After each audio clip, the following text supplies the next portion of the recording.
What's the hardest decision you ever had to make? Going into real estate. Why? Because it was a moment I'll never forget this, in 2009. I was 23 and I had to decide, do I do this plan B? I got my license in college just to help out my mother with some mailers. Or maybe show a couple properties when she needed. I didn't need to.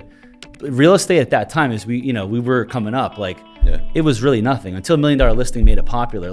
Being an agent was like soccer mom stuff. That was not something that you do as an actual career. Right. So the last thing I wanted to do was become an agent.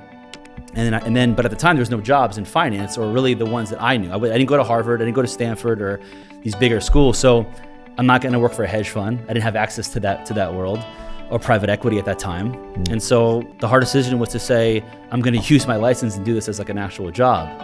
And it was like in that moment, my dad in the kitchen at that time, I was like, you know what? I'm just going to get a normal job like all my friends. I have friends that were lawyers, accountants, teachers. I was like, it seems like it's steady income. There's a recession going on. Let's just keep it safe.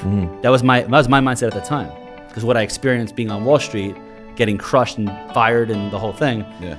And my dad was the one that actually said to me in that moment, he's like, you're going to regret it for every day that you do not pursue what you really are capable of.